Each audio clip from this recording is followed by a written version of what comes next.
I hear you thinking. You're an almost 30-year-old dude with a job and you don't have a lot of time to play video games anymore. So whenever you log in, you only care about one thing: progress.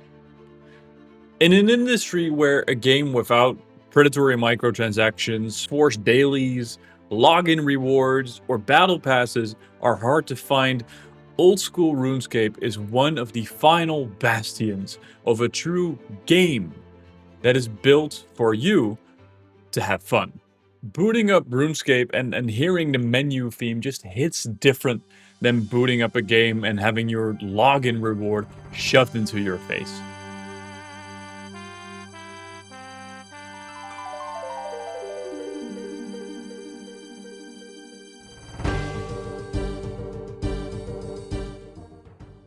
Over time, we've played so many games that are exactly that. I mean, we're all basically refugees from a game that turned into exactly that. RuneScape 3 is filled to the brim with predatory microtransactions and dailies and weeklies and monthlies, turning in what used to be an adventure into a daily checklist, a job, not a journey. Coming to bed, honey? Yes, dear. It is a game where you feel like you need to log in every day and do your list of chores. Otherwise, you're losing out progress that feels mandatory. What do we do now? What do you mean? Now we can finally play the game. Oh yeah. Okay, can you add Eyes of the Beast to your hotbar? Old School RuneScape is still pure, and if you know this community, it will stay pure for a long time.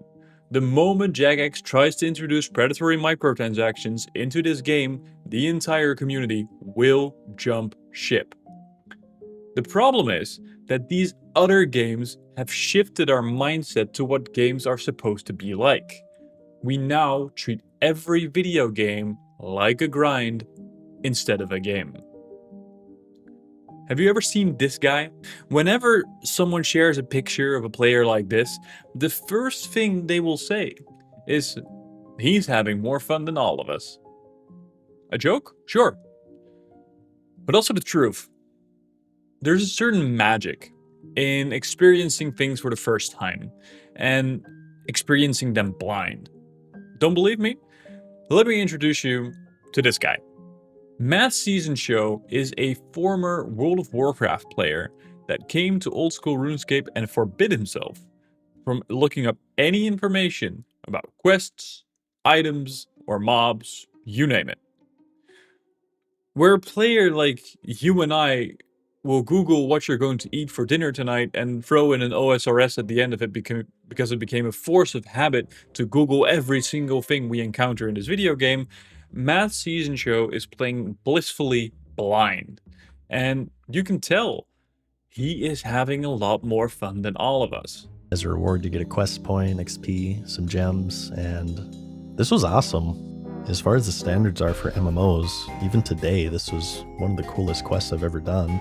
Like I said, I didn't look anything up, so I was feeling rather proud of myself for my accomplishment of elementary puzzle solving. But that, along with the cutscenes, it was presented very well, and this would be a theme for the rest of my gameplay, I would find. RuneScape quests often consist of puzzles.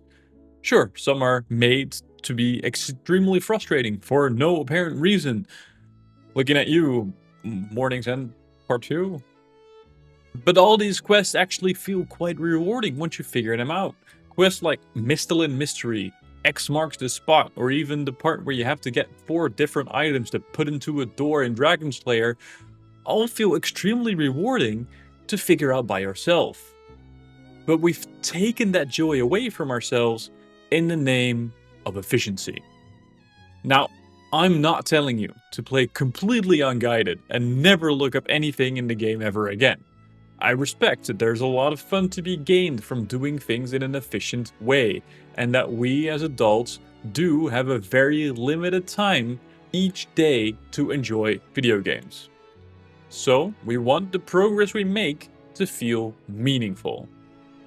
All I'm saying is that if a new quest releases, do it on release day.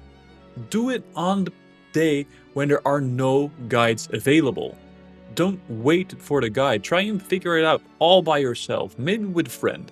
And note to yourself how fun it is to actively engage with a really well-crafted story that the developers put a lot of time in. And this does not hold true only for RuneScape. Next time you play any game, especially a single-player game, just don't look stuff up. Play blind, experience the joy of discovering the world. Baldur's Gate free, Red Dead Redemption 2, The Witcher free, and Cyberpunk are all amazing games for you to discover if you just don't look up what you have to do and what the most efficient route is. Don't turn what is supposed to be fun into a grind so you can move on to the next game. Don't set a target to finish the game as fast as possible. Just play.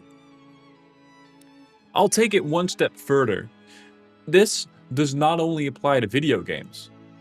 Do you know what this is? This is the Goodreads Reading Challenge. It lets people set a target goal for how many books they want to read in a year. Now, sure, there's a lot of satisfaction to be gained from setting a goal and then meeting that goal. But what do you think setting this target does to the enjoyment of reading the book? Instead of engaging with the story that the book is telling you, you're grinding pages. If you're treating your life like a grind, you're not gonna enjoy the mid-game or the end-game. So, turn off your Quest Helper plugin. The next time a quest comes out, play it on release and feel the sense of satisfaction you get from figuring it all out on your own. That is what video games are supposed to be. The sense of satisfaction is the whole point. It's the reward. We've been conditioned to see games and books and hobbies as checklists to be completed, but they aren't jobs. They are worlds to be lived in. The goal isn't to reach the end game, it's to enjoy the journey that gets you there. After all, life moves pretty fast.